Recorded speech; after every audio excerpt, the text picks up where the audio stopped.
And now I will have Laima from District 20th Assemblyman. She has a message from him. Laima. Laima Murtaza. I'm a district representative for Assembly Member Bill Quirk for Assembly District 20. And he had the pleasure of reading the book that Mr. Ghazali wrote.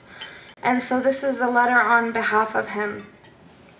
Thanks very much for your book. I've met many Muslims, particularly Afghans, through my work with our Afghan sister city, Hayward Ghazni program, and find that they have the same values, hopes, and dreams that I do. Indeed, the Muslim beliefs reflected those of the early Christian communities. Your book summarized the travails of Muslim Americans who simply wish to be part of our great American community. The Assembly member gives his support to the American Muslim Voice, Mr. Ghazali and Samina, for all their great work with the interfaith dialogue that they're promoting. Thank you.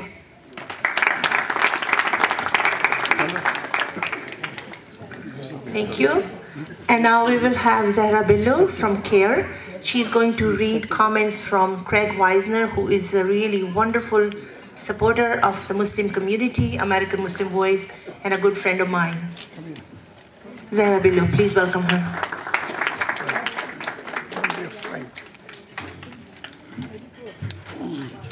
Assalamu alaikum.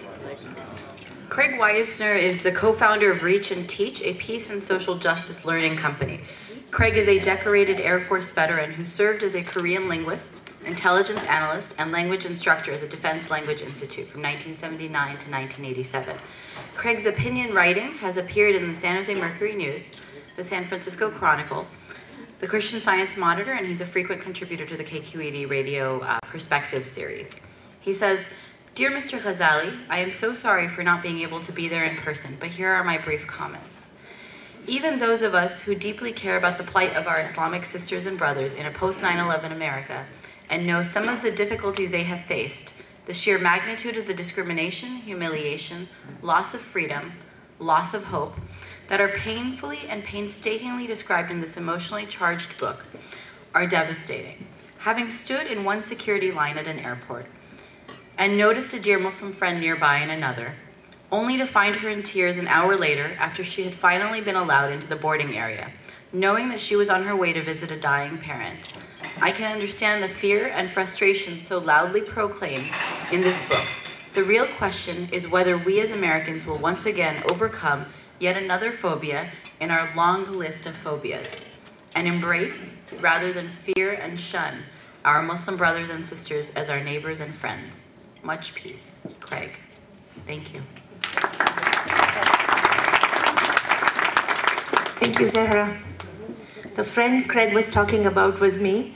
We just accidentally happened to be at the airport in the same, next to each other.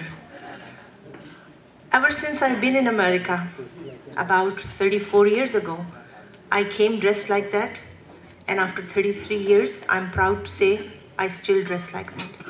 There is nothing wrong with if you choose to dress differently, but for me, I am a representative of Pakistan and a representative of Islam. So I do proudly wear these clothes, doesn't matter where I am.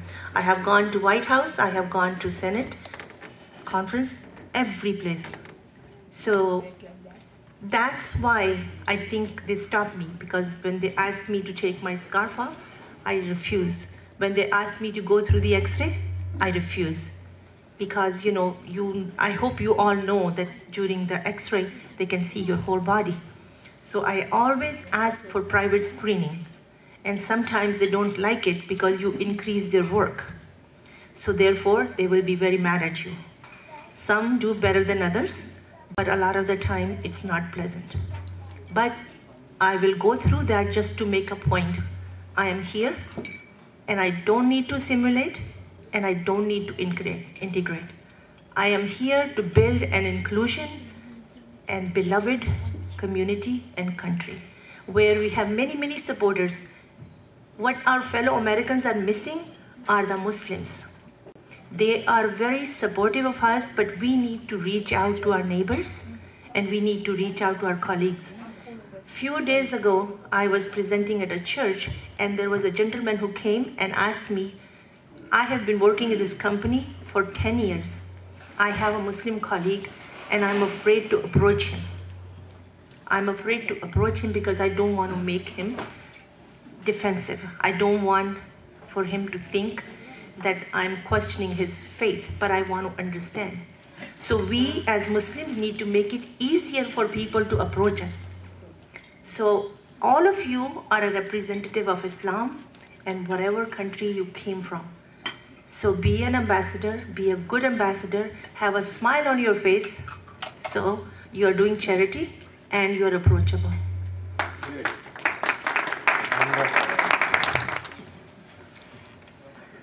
Our next speaker is Mr. Saveer Ahmed. He's going to read comments by Dr. Agha Saeed, who couldn't be here.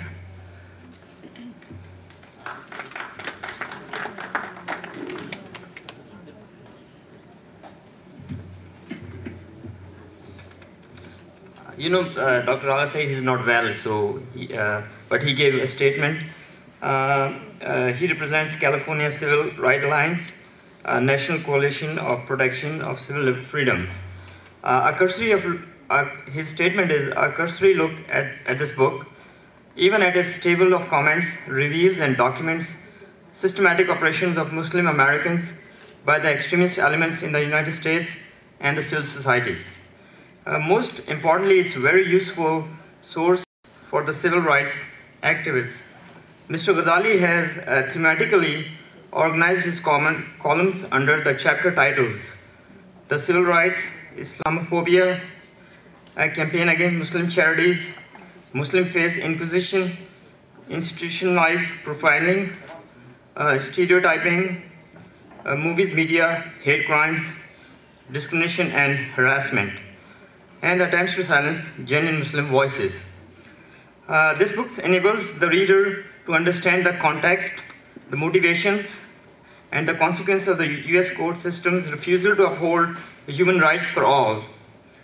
For example, on June 14, 2006, Judge John Gillison has ruled in Turkmen versus Ashcroft that the US has the right to detain non-citizens on the basis of religion, race, or national origin, and to hold them indefinitely without explanation. To date, the fascist approach remains in place. If the US Judge John Gillison has applied this draconian interpretation of the law only to non-citizens, and the US Supreme Court has upheld these clear violations of the Universal Declaration of Human Rights, the US Congress has legislated, and the President Obama has signed into the law the National Defense Authorization Act, NDAA, which dispenses with habeas corpus and legalizes detention with trial, prosecution without proof, and killing of US citizens without jury. To date, protected and promoted by the NDAA, the US Armed Forces have killed 3 Muslims without their guilt being established in any US court of law. Again, Mr. Ghazali deserves full credit for having penned the first drafts of the history of utterly contemptible series of highly coordinated attacks on the civil liberties and the human rights of Muslim American. Dr. Saeed, thank you.